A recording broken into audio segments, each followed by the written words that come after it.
Welcome to Quantum Revenue Expansion, where we share time-tested strategies to turn your annual revenue into your monthly revenue. Ready to up-level your business and your life? Then you will love listening in on the lively conversations Ursula has with her clients and guests as they share exactly what they did to grow and scale their business exponentially.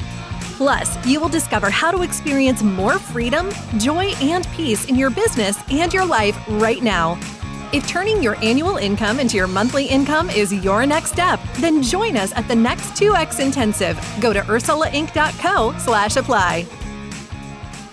Hi, everyone, and welcome back to Quantum Revenue Expansion, the podcast where we talk about how to turn your annual income into your monthly income. And speaking of that, I'm super excited to have the very amazing, very cool Heather Hanson-O'Neill with us today. And she's going to be talking about how to remove the blocks to success. Doesn't that sound juicy? Because, all of you at one point or another have had a block. Maybe you have a block right now. Maybe it's even an income ceiling that's stopping you from getting to the next level. So we're going to talk about that today. I just want to say, Heather, welcome to the show. Thank you, Ursula. I've been so excited to join you here. Me as well. And as I was sharing, we're on the same wavelength because we both have really cool, big round earrings in today. So big hoop earrings are going to help us rock the show. So in a moment, I'm going to introduce Heather. Before I do that, a little bit of housekeeping. If you haven't yet, go to ursulainc.co. On the homepage, we have our free masterclass, Quantum Revenue Expansion, the masterclass, and it focuses on three things. One, your monthly revenue container, really your quantum revenue container and how to create that. Then second, once you create it, how to up-level your packages, your pricing, and your marketing. And then the third part of the course, we talk about how to really collapse time and get there even faster. And that's truly a conversation about scaling your business. So if you haven't gotten it yet, definitely go and download it. If you're like, already, I've done that, been there, and you're ready to hang out at the next 2X Intensive, you can go to ursulainc.co/apply. Send us a little bit of information and we'll set up a call to talk to you about how the 2X Intensive could help your company scale to 7 in 2023, because wouldn't that be fun? All right. So knowing all that, let me introduce you to Heather. Heather Hanson-O'Neill is an international keynote speaker, behavioral expert, author of Find Your Fire, Teams on Fire, and co-author of the new Amazon bestseller, Where's the Office? I love that. Congratulations, by the way. Moving today's leaders from what is to what can be. Heather's also a 2-time TEDx speaker, host of the popular podcast From Fear to Fire, which I got to be a guest on. And I'm so grateful, Heather, that you had me, and creator of L Focus, Leadership for Our Children's Ultimate Success. Amazing. She stimulates vibrant energy, which you'll see, focus, and action for those who want to collaborate effectively, lead change, and achieve massive results, which we all do here. Heather's mission is to open leaders' minds and hearts to the possibility within them. So with that, welcome, Heather. And please tell us your story, because given your background and as I'm reading, your bio, and we're talking about removing the blocks to success, I feel like there's some things that happened in your life that made you care about this topic. One or two things, but before I dive into my story, I just wanted to shout out to how amazing you were on my podcast. So you were so much fun. Great. I loved it. Lots of value for the listeners. All right. So my story, where do I begin? So I actually started out as a professional dancer and did that, lived my passion in New York City, traveled all over, did that for several years until I had an injury that prevented me from continuing that. And then I had to figure out what I wanted to be when I grew up. And somehow I got involved in sales, and that was awesome. I could sell anything. It was fantastic. And then someone recommended, an amazing mentor recommended that I start my own business. And that was very foreign concept for me because I didn't grow up in a world where it was like, oh, entrepreneurship, I know all about that. I did not know about that, but this mentor guided me, gave me great advice, and helped me launch my business, which was phenomenal. And it's just been an incredible journey filled with ups, downs, roller coasters, upside downs. And I wouldn't change a single moment of it, like literally not a single moment of it. But it is very different selling yourself and your own company than it is selling some other product or service that you believe in. It's just a little different. And that's where some of the beliefs can creep in and cause some problems. Yeah. I'm sure our listeners are leaning in right now because they're saying, oh yeah, I might've been good at sales for somebody else, but starting your own business, I always say having your own business is the biggest personal development course you will ever go through, right? Because it's going to change, especially if you're in the world of coaching or speaking where you are the product. Mm-hmm. And then, I used to read, I still do, the 4 Agreements, right? The book. I love that. Right. And then one of the agreements, take nothing, like nothing is personal, right? Mm-hmm. So easy to say out loud, yet so hard to live. So walk us through that. So many things I want to talk about. We're definitely going to have Heather share how to remove the blocks to success, because she's got a cool 3-step process to do that. But before we get there, what happened next? So there you are. You're like, oh, I can totally sell. I'm going to start my own business. And here I go. And wait a minute. So what kind of limiting beliefs started to come up about money or about sales for you? Oh my gosh. So many. Now it didn't actually come up right away because that mentor that I mentioned followed through on his promise to let people know if I did a good job for his business to tell everybody else. So my business kind of grew rapidly without the stress of thinking too much. It's kind of like, oh, I got to do this next thing. I got to do this next thing. And it was growing because of other people saying that they should use me and my services, which is fantastic. So the belief system issues came later, like after that element of success, right? After, you're thinking, you don't even know about it. And I don't know if this is something that anyone listening can relate to, but you're gaining all of this success. Things are going great. People are like I started my business. I've had it for 25 years. So I started my business when companies were throwing money at you as a consultant, right? Like literally it was so easy. And so it didn't come until after I started to get all this success and my financial success.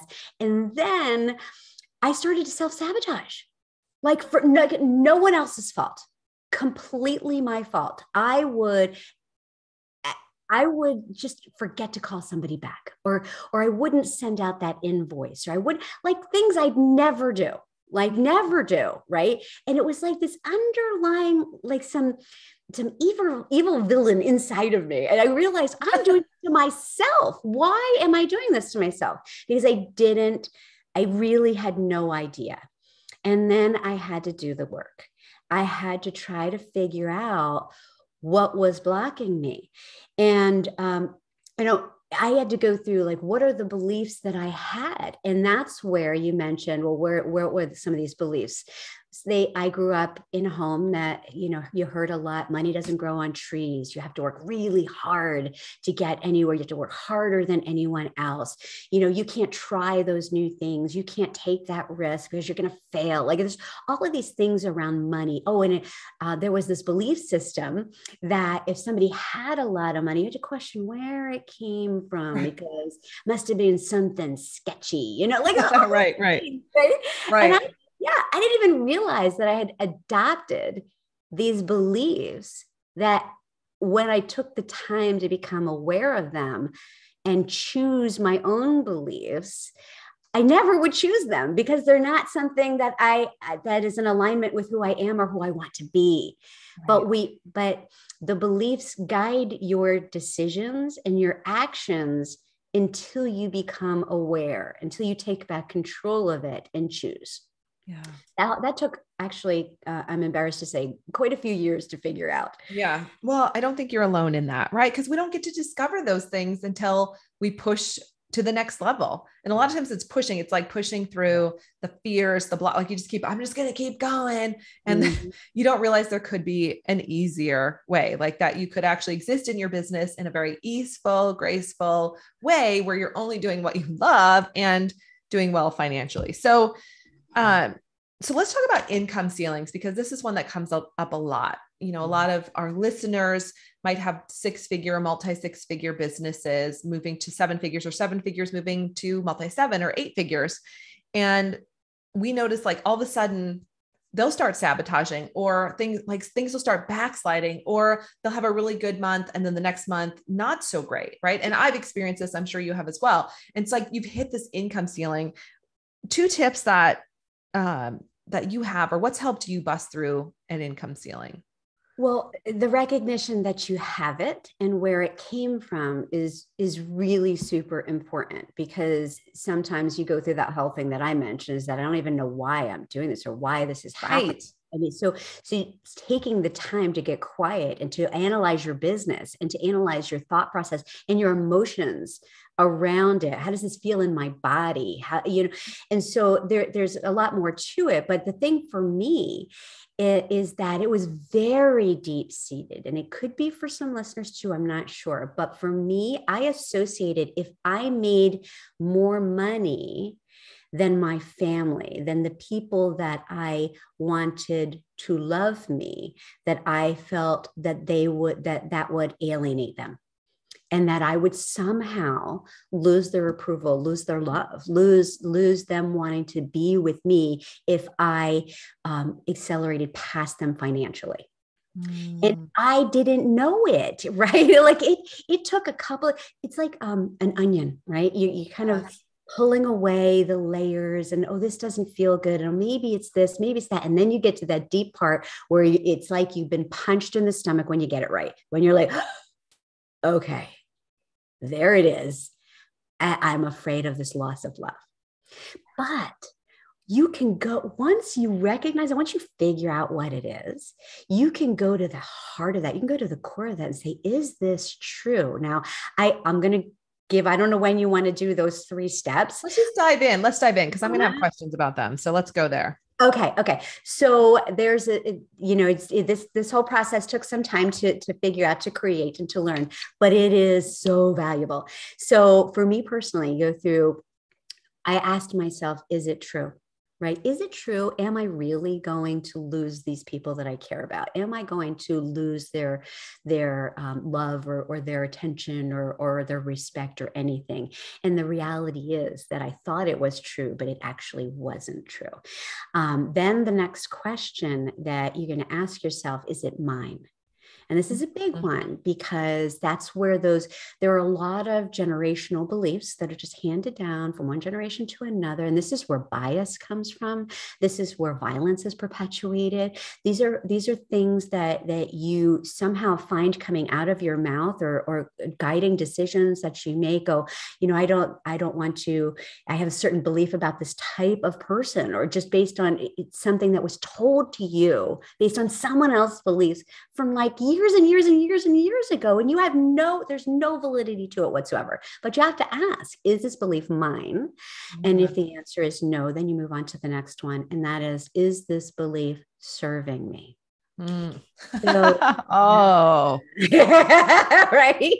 And, if you answer no to any of the 3 questions, it's time to really take a hard look and say, can I release this belief? Can I let it go?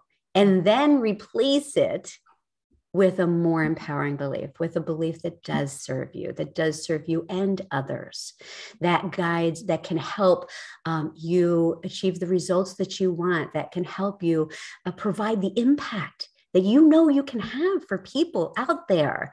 Is there another belief that can serve that better? Very powerful. I love it. So I'm going to do a couple of things. So let's walk through it. Let's help everyone think of a block that they have. So how do you help frame this with a client? Like, some people might say, and you probably heard this, Heather, like, I feel blocked, but I don't know what it is. Yes. How do you help them identify like what the block is or where they're really getting stuck? Well, I mean, that goes into a little bit deeper of a coaching conversation, but for people right here, right now, that want to be able to walk away and think about this is, what are the things that you think about? Like, what do you tell yourself? What's the internal language that you have going on when you're making a decision? And start to journal. Like, if you want to figure out what you're really thinking about and the belief that precedes that thought, start to journal about that language. That it's not out loud. Maybe it's out loud. Like I don't know if you've ever tripped over something and you're like looking at the crack, like it's the crack's fault. And then you start to talk to yourself. Oh, right. What an idiot. I can't believe I did that. What an idiot. Oh, that was a stupid mistake. Oh, how ridiculous am I? Like the language that we would never tell our friends or even our enemies. And we say it to ourselves all the time. Right. So to start recording some of that inner language will help you discover where some of those blocks are. And then really breathing into the body. Yeah. And this comes from my dance and my body work, is to feel the body's going to tell you sometimes before the brain will. And so when they're working together, the mind guides the body and the body guides the mind. So you kind of have to look at both during this process.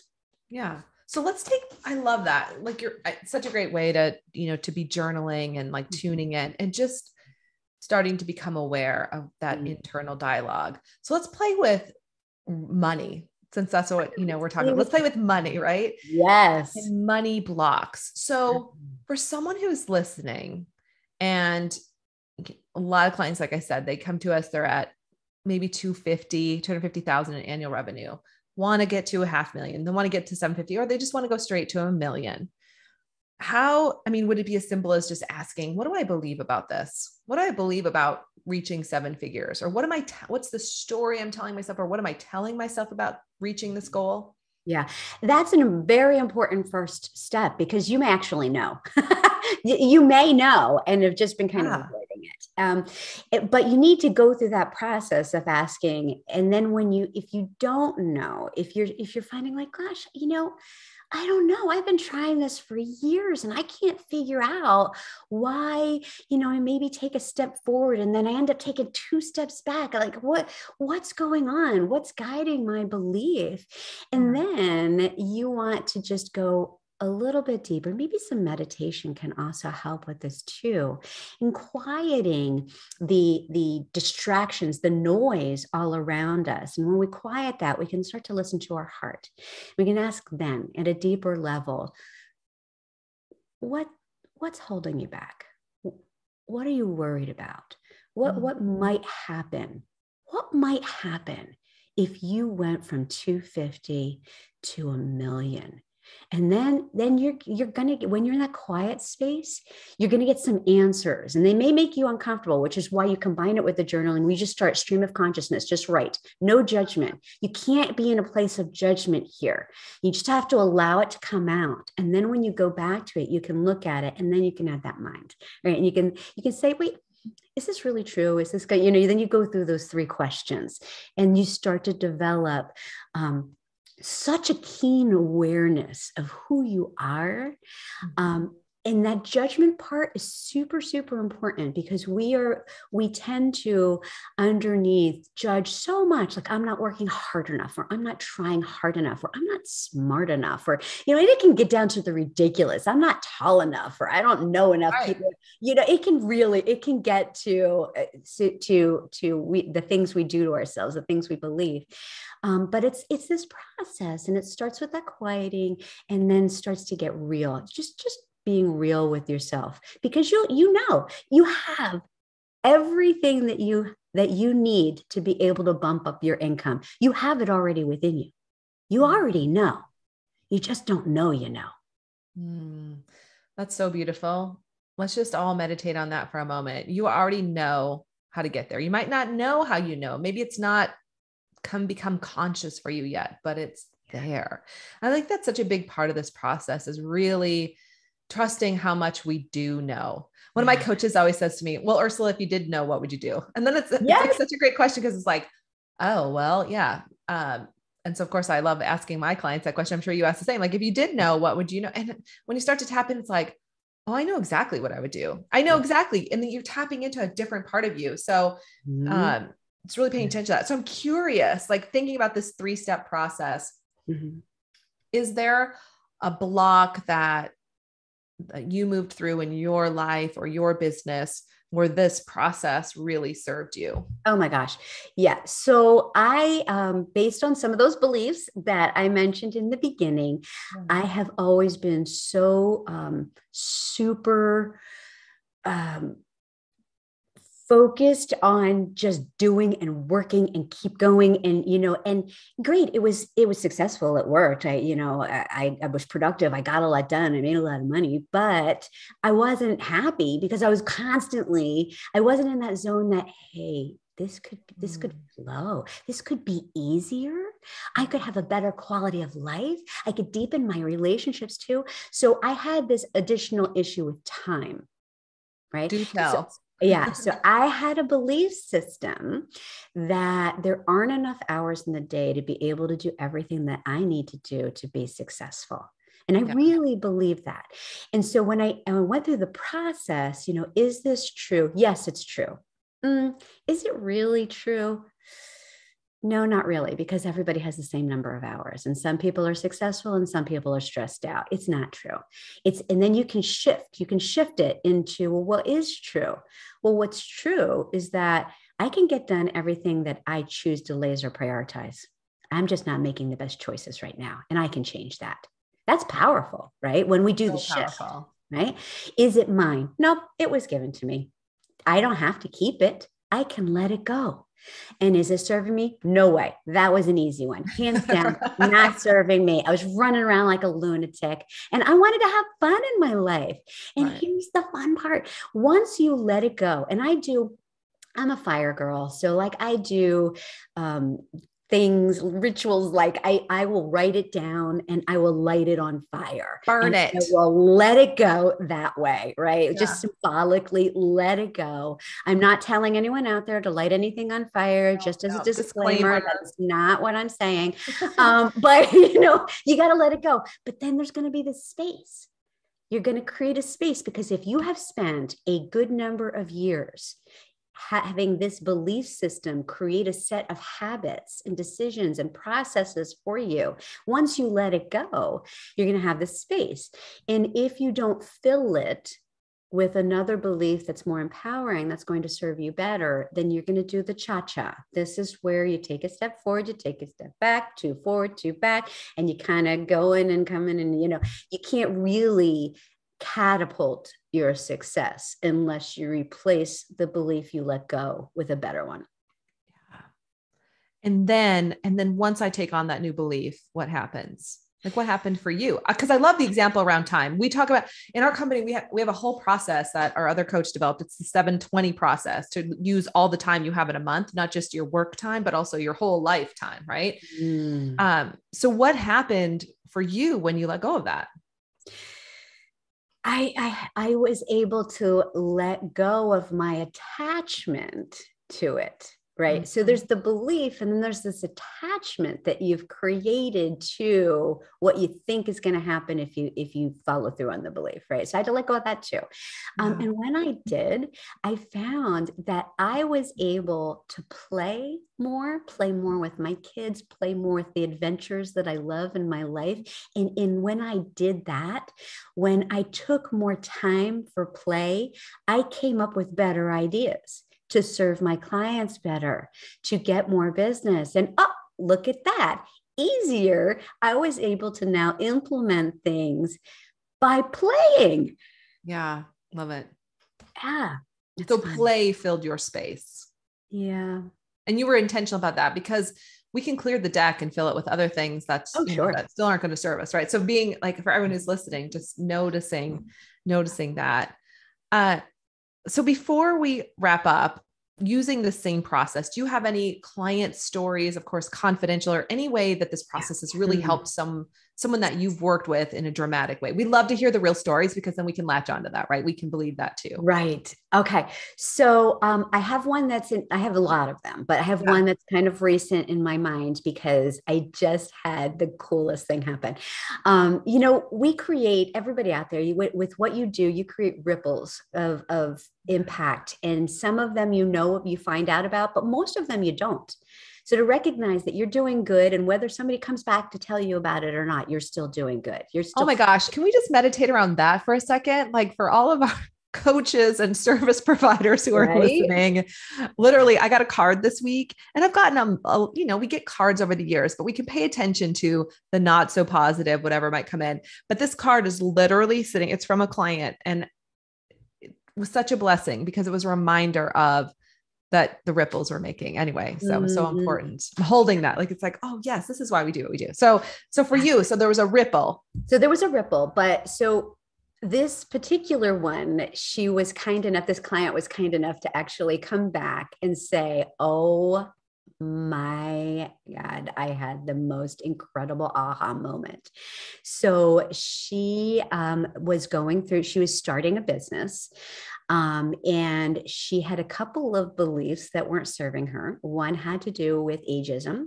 One had to do with not being good enough compared to her siblings, compared to the other people that she had been compared to when she was growing up. And then she just took those on. And she had this aha moment. She came back, she sent me an email first, and then we ended up having a phone call about it. She goes, it was incredible. I found myself on a call with a new client talking about exactly what I never knew I could do. Like, she just said, it was gone. Those blocks were gone.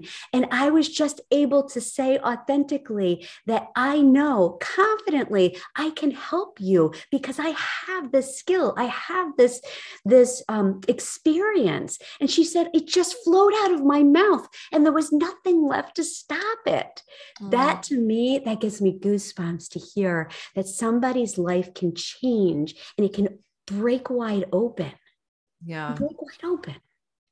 I mean, it's your ripple effect and now all of her ripples. It's her ripple effect now, which is so awesome. I love it. We need more of that in the world. We need more of this, right? This whole conversation in the world. And, I'd love final words of wisdom from you, Heather. The world is still interesting. We have listeners all over the place, all over the world. And they might be having their worst month in business. They might be having their best month in business. But for someone out there who might be struggling a little bit right now, what would you say to them? I would say to go back to something that we started talking about in the beginning, and that is that you are enough. You have everything that you need within you, and that you can access it at any time. It doesn't have to be difficult.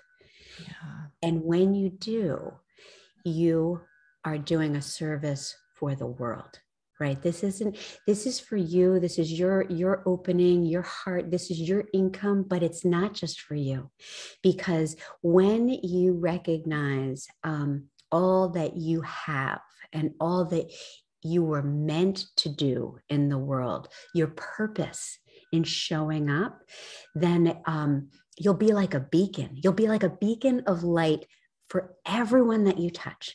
And then those ripples that we talked about are just exponential then, because people that you don't even know are picking up on your energy and being able to then move forward with it.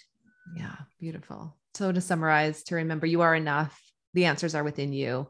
Yes. It's just time to tap into those. Beautiful. Heather Hanson O'Neill, so awesome to have you. I know you have a gift for our listeners, so I'd love for you to tell them about the gift and also all the places you hang out so they can connect with you. Okay. Well, thank you, Ursula. I appreciate it. So regarding connecting, Heather Hanson O'Neill, you can find me anywhere. You just put that in, Heather Hanson O'Neill. It's the website and LinkedIn. Please, I encourage anyone to reach out to me, have conversations. There's no any question that you have, I'm an open book, happy to answer. So as far as Let's see, this humanity checklist. I have to just give a little background. I am on a mission to help people understand that the good that we do in the world has a direct correlation to your profitability. And so that's one of the reasons why I want people to take advantage of this free checklist. It's a simple checklist that you can download and you can use to just give you some ideas of how you can open the conversations, the way that you engage your people, the way that you engage your clients, the good that you may do in the community, random acts of kindness. Because when we do that, it will create this energy that will come back. It will create customer loyalty. It will create employee engagement. And so I'd love to hear about it. Once you download it, you use the checklist, you start to do some of these things, I'd love to hear what might have come about for you, because those stories kind of spark my passion. Yes. Awesome. And how do we get the checklist? So there's a link that Yeah. Can you put that? Yes, we will have the link in the show notes then. I just want to I didn't know. I was looking through my notes. I'm like, okay, perfect. So the link for the checklist is in the show notes. So find the show notes. We will have it there for you. And also I just want to point out Heather Hansen O'Neill has 2 L's. O'Neill has 2 L's at the bottom. So some of you are like, I can't find her. We'll also have her website in the show notes also. All right. Well, Heather, thanks for hanging out with us and thanks for sharing all of your goodness with our community. We hope it blesses you and that those ripples come back to you. Thank you, Ursula, for everything you do. My pleasure. And thank you, listeners, for hanging out with us. Again, we appreciate you so much. We love you. If there's anything we can do, you can email us at contact@ursulainc.co. We love hearing from you. That's it for this week, everybody. Make this your most epic month yet. Bye for now. Thank you for joining us today. And if you are ready to make your next quantum leap, let's do it. Ursula invites you to join us at the 2X Intensive. Go to salescoachnow.com/apply. Don't forget to leave us a review on your favorite podcast app.